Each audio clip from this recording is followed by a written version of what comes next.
जय गुरु जी। शुक्राना गुरु जी, अनंतम अनंतम शुक्राना। सभी संगत परिवार को मेरा जय गुरु जी। संगत जी, गुरुपा आज ज्योत में विराजमान है। आप सभी दर्शन कीजिए। मूल रूप में दर्शन दे रहे हैं गुरुपा, और गुरुपा हमारे ओंकार स्वरूप में दर्शन दे रहे हैं। आज के दर्शनों से शुरू करते हैं शिव महापुराण कथा। देखिए संगत जी, साक्षात गुरु जी विराजमान है ज्योत में। मोर रूप में कितने प्यारे सुंदर दर्शन दे रहे हैं नृत्य करते हुए, और एक साइड में ऐसा लग रहा है जैसे ओंकार बना हुआ है। संगत जी, गुरु जी के दर्शन, ये ब्लेसिंग सभी संगत परिवार के साथ शेयर कीजिए। इन्हीं दर्शनों के साथ संगत जी आज की कथा प्रारंभ करते हैं गुरु जी का मंत्र जाप करते हुए। ओम नमः शिवाय, शिव जी सदा सहाय। ओम नमः शिवाय, गुरु जी सदा सहाय। साक्षात गुरुपा विराजमान है संगत जी। कर्पूरी गौरम करुणावतारम संसार सारम भुजगेन्द्रहारम सदा बसंतम हृदयारविंदे भवं भवानी सहितम नमामि नमामि। संगत जी, अद्भुत दर्शन सभी संगत परिवार के साथ जरूर शेयर कीजिए। संगत जी, इसमें आपकी ब्लेसिंग्स डबल हो जाएगी।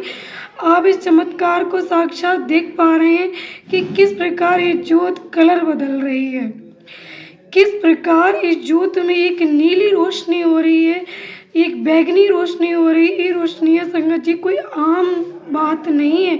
ये पिता परमेश्वर साक्षात महाशिव मां शक्ति विराजमान है। संगत जी, ऐसा लग रहा है कि दर्शनों को करते रहो। दर्शनों से संगत जी हटने का मन नहीं कर रहा है। ऐसा लग रहा है कि बस इस दर्शनों को बस करते ही रहो, करते ही रहो। संगत जी, जहाँ पे हमारे साक्षात गुरु जी विराजमान हो, इतनी तीव्र रोशनियाँ हो रही हूँ, वहाँ कुछ और करने का मन कैसे कर सकता है। संगत जी, पर गुरु जी की आज्ञा है मुझे शिव महापुराण कथा सुनाने की, तो जो गुरु जी ने मुझे सेवा बख्शी है उस सेवा को शुरू करते हैं। संगत जी, पूरा अध्याय श्रवण करें, और अध्याय श्रवण करने से पहले आज मैं 2 लाइनें अपने गुरुपा के लिए बोलना चाहती हूँ। संगत जी, गुरु मेरी पूजा कोई नहीं दूजा, गुरु मेरी आत्मा गुरु परमात्मा, गुरु मेरी पूजा कोई नहीं दूजा, गुरु मेरी आत्मा गुरु परमात्मा। शुरू करते हैं।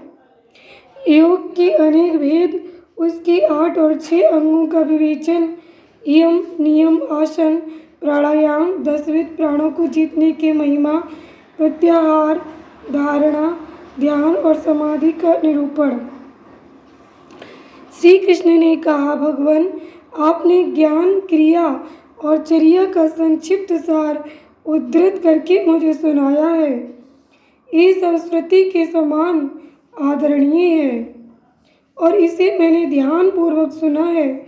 अब मैं अधिकार अंग विधि और प्रयोजन सहित परम दुर्लभ योग का वर्णन सुनना चाहता हूँ। यदि योग आदि का अभ्यास करने से पहले ही मृत्यु हो जाए तो मनुष्य आत्मघाती होता है। अतः आप योग का ऐसा कोई साधन बताइए जिसे शीघ्र सिद्ध किया जा सके, जिससे कि मनुष्य को आत्मघाती ना होना पड़े। योग का वह अनुष्ठान, उसका कारण, उसके लिए उपयुक्त समय, साधन तथा उसके भेदों का तारतम्य क्या है। उपमन्यु बोले, श्री कृष्ण तुम सब प्रश्नों के तारतम्य के ज्ञाता हो। तुम्हारा ये प्रश्न बहुत ही उचित है, इसलिए मैं इन सब बातों पर क्रमशः प्रकाश डालूंगा। तुम एकाग्रचित्त होकर सुनो। जिसकी दूसरी वृत्तियों का निरोध हो गया है, ऐसे चित्त की भगवान शिव ने जो निश्चल वृत्ति है उसी को संक्षेप से योग कहा गया है। ये योग 5 प्रकार का है। मंत्र योग, स्पर्श योग, भाव योग, अभाव योग और महायोग। जबकि अभ्यासवश मंत्र के वाच्यार्थ में स्थित हुई विक्षेप रहित जो मन की वृत्ति है उसका नाम मंत्र योग है। मन की वही वृत्ति जब प्राणायाम को प्रधानता दे तो उसका नाम स्पर्श योग होता है। वही स्पर्श योग जब मंत्र के स्पर्श से रहित हो तो भाव योग कहलाता है, जिससे संपूर्ण विश्व के रूप मात्र का अवयव विलीन तिरोहित हो जाता है। उसे अभाव योग कहा गया है, क्योंकि उस समय सदस्तु का भी भान नहीं होता, जिससे एकमात्र उपाधि शून्य शिव स्वभाव का चिंतन किया जाता है और मन की वृत्ति शिवमयी हो जाती है। उसे महायोग कहते हैं। देखे और सुने गए लौकिक और पारलौकिक विषयों की ओर से जिसका मन विरक्त हो गया हो उसी का योग में अधिकार है, दूसरे किसी का नहीं। लौकिक और पारलौकिक दोनों विषयों के दोषों का और ईश्वर के गुणों का सदा ही दर्शन करने से मन विरक्त होता है। प्रायः सभी योग 8 या 6 अंगों से युक्त होते हैं। यम, नियम, स्वास्तिक आदि आसन, प्राणायाम, प्रत्याहार, धारणा, ध्यान और समाधि, ये विद्वानों ने योग के 8 अंग बताए हैं। आसन, प्राणायाम, प्रत्याहार, धारणा, ध्यान और समाधि, ये थोड़े में योग के 6 लक्षण हैं। शिव शास्त्र में इनके पृथक पृथक लक्षण बताए गए हैं। अन्य शिवागमों में विशेषता कामिक आदि में, योग शास्त्रों में और किन्हीं किन्हीं पुराणों में भी इनके लक्षणों का वर्णन है। अहिंसा, सत्य, अस्तेय, ब्रह्मचर्य और अपरिग्रह, इन्हें सत्पुरुषों ने यम कहा है। इस प्रकार यम 5 अवयवों के योग से युक्त है। शौच, संतोष, तप, जप, स्वाध्याय और प्राणिधान, इन 5 वेदों से युक्त दूसरे योगांग को नियम कहा गया है। तात्पर्य ये है कि नियम अपने अंशों के भेद से 5 प्रकार का है। आसन के 8 भेद कहे गए हैं। स्वास्तिक आसन, पद्मासन, अर्धचंद्रासन, वीरासन, योगासन, प्रसादी, तासन, परिकासन और अपनी रुचि के अनुसार आसन। अपने शरीर में प्रकट हुई जो वायु है उसको प्राण कहते हैं। उसे रोकना ही उसका आयाम है। उस प्राणायाम के 3 भेद कहे हैं, रेचक, पूरक और कुंभक। नासिका के एक छिद्र को दबाकर या बंद करके दूसरे से उधर स्थित वायु को बाहर निकालें। इस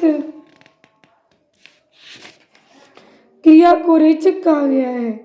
फिर दूसरे नासिका छिद्र के द्वारा बाह्य वायु से शरीर को धौंकने की भांति भर ले। इसमें वायु की पूर्ण की क्रिया होने के कारण से पूरक कहा गया है। जब साधक भीतर की वायु को न तो छोड़ता है न बाहर की वायु को ग्रहण करता है, केवल भरे हुए घड़े की भांति अविचल भाव से स्थित रहता है, तब उस प्राणायाम को कुंभक नाम दिया जाता है। योग के साधक को चाहिए कि वह रेचक आदि तीनों प्राणायामों को ना तो बहुत जल्दी करे और ना बहुत देर से करे। साधना के लिए उद्यत हो क्रम योग से उसका अभ्यास करे। रेचक आदि में नाड़ी शोधन पूर्वक जो प्राणायाम का अभ्यास किया जाता है उसे स्वेच्छा से उत्क्रमण पर्यंत करते रहना चाहिए। ये बात योग शास्त्र में बताई गई है। कनिष्ठ आदि के क्रम से प्राणायाम 4 प्रकार का कहा गया है। मात्रा और गुणों के विभाग तारतम्य से ये भेद बनते हैं। 4 भेदों में से जो कन्यक या कनिष्ठ प्राणायाम है ये प्रथम उद्गात कहा गया है। इसमें 12 मात्राएं होती हैं। मध्यम प्राणायाम द्वितीय उद्गात, उसमें 24 मात्राएं होती हैं। उत्तम श्रेणी का प्राणायाम द्वितीय उद्गात है, उसमें 36 मात्राएं होती हैं। उससे भी श्रेष्ठ जो सर्वोत्कृष्ट चतुर्थ प्राणायाम है वे शरीर में स्वेद और कंप आदि का जनक होता है। योगी के अंदर आनंद जनित रोमांच, नेत्रों से अश्रुपात, जल्प, भ्रांति और मूर्छा आदि भाव प्रकट होते हैं। घुटने के चारों ओर प्रदक्षिण क्रम से न बहुत जल्दी और न बहुत धीरे धीरे चुटकी बजाए। घुटने के एक परिक्रमा में जितनी देर तक चुटकी बजती है उस समय का मान एक मात्रा है। मात्राओं को क्रमशः जानना चाहिए। उद्गात क्रम युक्त से नाड़ी शोधन पूर्वक प्राणायाम करना चाहिए। प्राणायाम के दो भेद बताए गए हैं, अगर्भ और सगर्भ। जप और ध्यान के बिना किया गया प्राणायाम अगर्भ कहलाता है और जप तथा ध्यान के संयोग पूर्वक किए जाने वाले प्राणायाम को सगर्भ कहते हैं। अगर्भ से सगर्भ प्राणायाम 100 गुना अधिक उत्तम है। इसलिए योगी जन प्रायः सगर्भ प्राणायाम किया करते हैं। प्राण विजय से ही शरीर की वायुओं पर विजय पाई जाती है। प्राण, अपान, समान, उदान, व्यान, नाग, कूर्म, कृकल, देवदत्त और धनंजय, ये 10 प्राण वायु हैं। प्राण प्रयाण करता है, इसलिए इसे प्राण कहते हैं। जो कुछ भोजन किया जाता है उसे जो वायु नीचे ले जाती है उसको अपान कहते हैं। जो वायु संपूर्ण अंगों को बढ़ाती हुई उनमें व्याप्त रहती है उसका नाम व्यान है। जो वायु मर्म स्थानों को उत्तेजित करती है उसकी उदान संज्ञा है।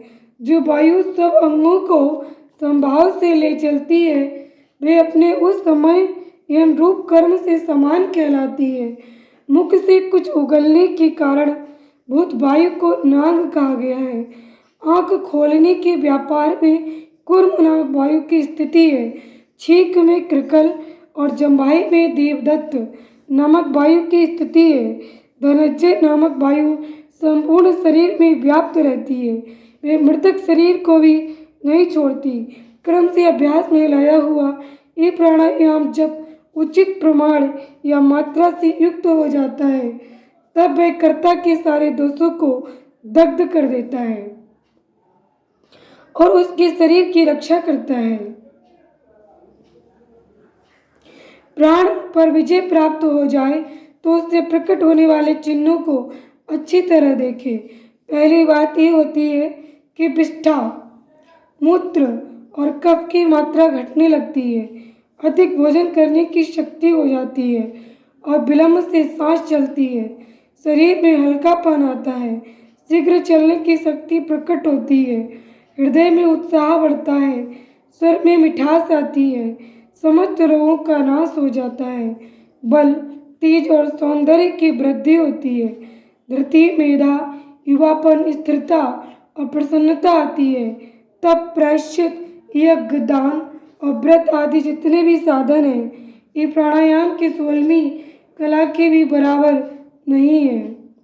अपने अपने विषय में आसक्त हुई इंद्रियों को वहाँ से हटाकर जो अपने भीतर निगृहित करता है उस साधन को प्रत्याहार कहते हैं। मन और इंद्रियां ही मनुष्य को स्वर्ग तथा नरक में ले जाने वाली हैं। यदि उन्हें बस में कर रखा जाए तो ईश्वर की प्राप्ति कराती हैं और विषयों की ओर खुली छोड़ दिया जाए तो नरक में डालने वाली होती हैं। इसलिए सुख की इच्छा रखने वाले बुद्धिमान पुरुष को चाहिए कि वे ज्ञान वैराग्य का आश्रय ले इंद्रिय रूपी अश्वों को शीघ्र ही काबू में करके स्वयं आत्मा का उद्धार करे। चित्त को किसी स्थान विशेष में बांधना, किसी देह विशेष में स्थिर करना, ये संक्षेप से धारणा का स्वरूप है। एकमात्र से भी स्थान है, दूसरा नहीं, क्योंकि दूसरे स्थानों में त्रिविध दोष विद्यमान है। किसी नियमित काल तक स्थान स्वरूप से में स्थापित हुआ मन जब लक्ष्य से च्युत ना हो तो धारणा की सिद्धि समझना चाहिए, अन्यथा नहीं।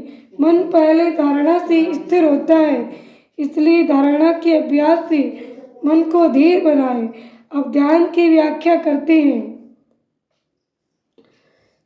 ध्यान में ध्येय, चिंता, याम ये धातु माना गया है। इसी धातु से ल्युट प्रत्यय करने पर ध्यान की सिद्धि होती है। अतः विक्षेप रहित चित्त से जो शिव का बारंबार चिंतन किया जाता है उसी का नाम ध्यान है। देह में स्थित हुए चित्त की जो ध्याकार वृत्ति होती है और बीच में दूसरी वृत्ति अंतर नहीं डालती, वो ध्याकार वृत्ति का प्रवाह रूप से बना रहना ध्यान कहलाता है। दूसरी सब वस्तुओं को छोड़कर केवल कल्याणकारी परम देव देवेश्वर शिव का ही ध्यान करना चाहिए। वे ही सबके परम देव हैं। यह अथर्ववेद की स्मृति का अंतिम निर्णय है। इसी प्रकार शिवा देवी भी परम देव हैं। ये दोनों शिवा और शिव संपूर्ण भूतों में व्याप्त हैं। श्रुति, स्मृति एवं शास्त्रों से ये सुना गया है कि शिवा और शिव सर्वव्यापक, सर्वदा उचित, सर्वज्ञ एवं नाना रूपों में निरंतर ध्यान करने योग्य हैं। इस ध्यान के दो प्रयोजन जानने चाहिए। पहला है मोक्ष और दूसरा प्रयोजन अणमा आदि सिद्धियों की उपलब्धि। ध्याता, ध्यान, ध्येय और ध्यान प्रयोजन, इन चारों को अच्छी तरह जानकर योगवेत्ता पुरुष योग का अभ्यास करे। जो ज्ञान और वैराग्य से संपन्न, श्रद्धालु, क्षमाशील, ममता रहित, सदा उत्साह रखने वाला है, ऐसा ही पुरुष ध्याता कहा गया है। अर्थात वही ध्यान करने में सफल हो सकता है। साधक को चाहिए कि वह जप से थकने पर फिर ध्यान करे और ध्यान से थक जाने पर पुनः जप करे। इस तरह जप और ध्यान में लगे हुए पुरुष का योग जल्दी सिद्ध होता है। 12 प्राणायामों की एक धारणा होती है, 12 धारणाओं का ध्यान होता है और 12 ध्यान की एक समाधि कही गई है। समाधि को योग का अंतिम अंग कहा गया है। समाधि से सर्वत्र बुद्धि का प्रकाश फैलता है। जिस ध्यान में केवल ध्येय की अर्थ रूप से वास्ता है, ध्याता निश्चल महासागर के समान स्थिर भाव से स्थित रहता है और ध्यान स्वरूप से शून्य सा हो जाता है, उसे समाधि कहते हैं। जो योगी ध्येय में चित्त को लगाकर सुस्थिर भाव से उसे देखता है और बुझी हुई आग के समान शांत रहता है, वह समाधिस्थ कहलाता है। वह न सुनता है, न सूंघता है, न बोलता है, न देखता है, न स्पर्श का अनुभव करता है, न मन से संकल्प विकल्प करता है, न उसमें अभिमान की वृत्ति का उदय होता है और न वह बुद्धि के द्वारा ही कुछ समझता है, केवल काष्ठ की भांति स्थित रहता है। इस तरह से में लीन चित्त हुए योगी को यहाँ समाधिस्थ कहा जाता है। जैसे वायु रहित स्थान में रखा हुआ दीपक कभी हिलता नहीं है, निस्पंद बना रहता है, उसी तरह समाधिनिष्ठ शुद्ध चित्त योगी भी उस समाधि से कभी विचलित नहीं होता, सुस्थिर भाव से स्थिर रहता है। इस प्रकार उत्तम योग का अभ्यास करने वाले योगी के उत्तम योग का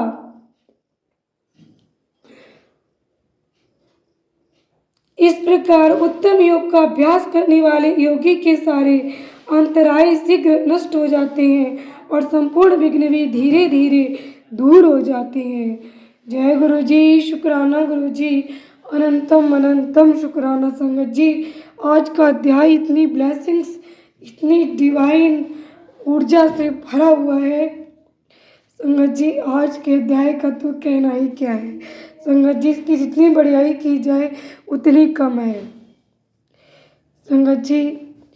अगर आपने अध्याय पूरा सुना है तो संगत जी सचमुच आपको भगवान शिव, माँ पार्वती, प्यारे गुरु पानी चुना है और आपके लिए ये आशीर्वाद दिया है संगत जी। अगर आपने पूरा अध्याय सुना है तो आप गुरुपा के बहुत प्रिय हैं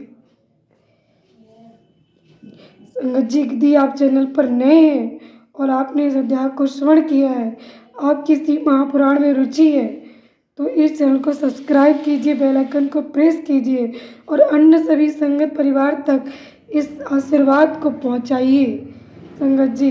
इस चैनल पर शिव महापुराण कथा सुनाई जाती है और शुरू से यदि आप सुनना चाहते हैं तो शुरू से आप इस चैनल पर शिव महापुराण कथा सुनाई गई है, उसके वीडियो पड़े हुए हैं, आप शुरू से श्रवण कर सकते हैं और इस वीडियो के डिस्क्रिप्शन में मैं प्लेलिस्ट के लिंक शेयर कर दूंगी। जय गुरु जी, शुक्राना गुरु जी। आप और आपका परिवार सदा स्वस्थ, सुखी और समृद्ध रहे।